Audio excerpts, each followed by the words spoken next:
Assalamualaikum warahmatullahi wabarakatuh. Perkenalkan, kami yang terdiri atas Destri Pratiwi nomor urut 10 dan Hairunisa nomor urut 19 akan memberikan sedikit cerita tentang perkembangan sejarah musik barat. Sebelum kita membahasnya lebih dalam lagi, saya akan menjelaskan sedikit tentang pengertian apa itu musik barat. Musik barat adalah salah satu jenis musik yang berasal dari negara-negara barat yang berkembang sesuai era globalisasi atau perkembangan zaman. Berdasarkan sejarahnya, musik barat telah ada sejak zaman Yunani kuno atau pada tahun 1100 sebelum Masehi. Adapun perkembangan musik barat dari zaman ke zaman.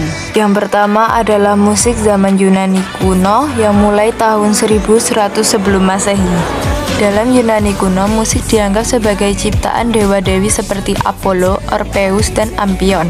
Mereka menganggap bahwa musik memiliki kekuatan yang dapat menyempurnakan tubuh dan jiwa manusia serta dapat membuat mukjizat dalam dunia. Oleh karena itu, musik menjadi suatu hal yang tidak dapat dipisahkan dari upacara keagamaan.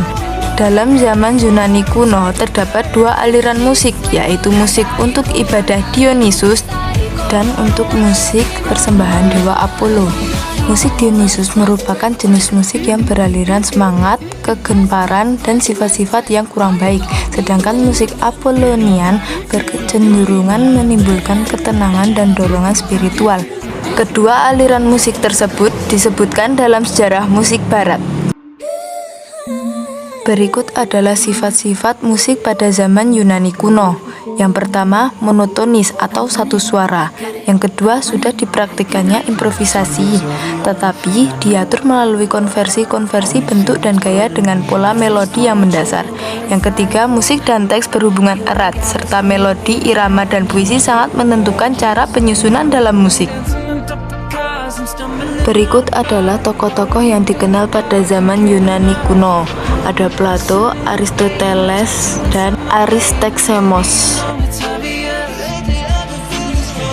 Lalu yang kedua, musik zaman Romawi, mulai tahun 753 sebelum Masehi. Kekuasaan Roma sangat luas dan kuat sehingga stabilitasnya mampu membantu perkembangan kesenian. Alat-alat musik pun semakin banyak bervariasi. Alat musik tersebut diantaranya beberapa jenis musik tiup dari logam seperti trompet dan hom, sejenis logam hidrolis dengan papan tiup yang memanfaatkan tekanan air sebagai peniupnya. Alat-alat musik ini dipakai dalam titer-titer terbuka untuk mengiringi pertarungan para gladiator. 3. Musik abad pertengahan tahun 500 sampai 1350 Masehi. Musik abad ini didominasi musik gereja yang bersumber pada seni musik Yahudi. Dalam hal ini adalah madah.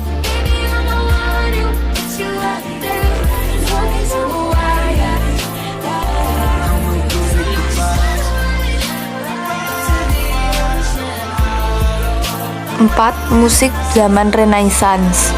Kata Renaissance berasal dari bahasa Prancis, yaitu Renaissance, yang berarti lahir baru, menemukan kembali jati diri manusia. Berikut adalah bentuk lagu instrumental pada masa ini, yaitu musik vokal yang dimainkan dengan alat musik, ansambel berdasarkan melodi-melodi yang sudah ada, bentuk variasi dengan penambahan nada-nada hias, dan masih banyak lagi.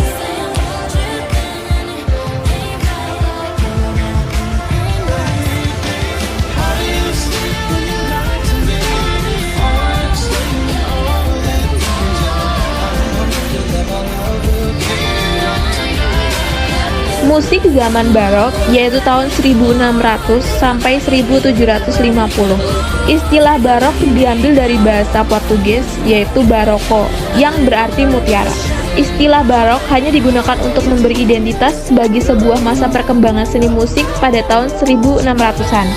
Hingga tahun 1750-an, yang tidak ada ciri-ciri dramatis dibandingkan dengan masa sebelumnya. Awalnya, gaya musik ini dikritik sebagai musik yang harmoninya kurang jelas, kehilangan bentuk normal, eksentrik atau berlebihan, kurang bermutu, tetapi dinilai positif karena bersifat lancar, hidup, lincah, dan penuh perasaan, sehingga cocok untuk penyajian opera yang saat itu sedang populer. Pada masa ini mulai diperkenalkan sistem tangga nada mayor dan minor. Selanjutnya ada zaman musik klasik, yaitu tahun 1750 hingga 1800. Musik klasik adalah karya seni musik yang sempat menggantikan daya ekspresi dan bentuk bersejarah sedemikian rupa sehingga tercipta suatu ekspresi yang meyakinkan dan bertahan terus. Zaman klasik ditandai dengan kembalinya gaya seni yang memperhatikan kaidah-kaidah formal. Musik klasik memiliki ciri-ciri sebagai berikut. 1. Pemakaian crescendo dan decrescendo, pemakaian accelerando atau mempercepat tempo, dan ritardando atau memperlambat tempo dalam penyajian musik. Selanjutnya ada pembatasan pemakaian nada-nada penghias atau ornamen. Selanjutnya ada pemakaian akar trinada atau akad tiga nada. Komponis penting zaman ini antara lain John Stamitz tahun 1717 hingga 1757 dan Franz Joseph Haydn tahun 1732 sampai 1809 dan Wolfgang Amadeus Mozart tahun 1765 sampai 1791. Selanjutnya ada musik zaman romantik, yaitu tahun 1800 hingga 1890. Istilah romantik berasal dari sejarah perkembangan musik Eropa berhubungan dengan perasaan, sikap batin, dan jiwa manusia dengan bebas dan tidak terbatas. Adapun ciri khas musik zaman romantik adalah sebagai berikut.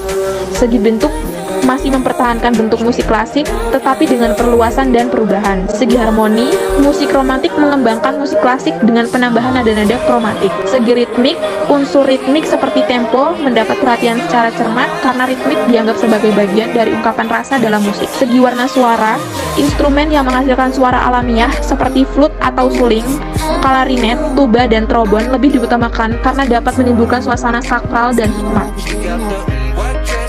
Selanjutnya ada zaman musik peralihan, yaitu pada tahun 1890, awal abad 20. Sepeninggal Wagner, musik zaman romantik berakhir. Pada zaman ini lebih tegas suara nasionalnya karena muncul adanya kesadaran nasionalisme. Komponis zaman peralihan antara lain Cesar August Franck, Gustav Mahler, Peter Lich, Tchaikovsky.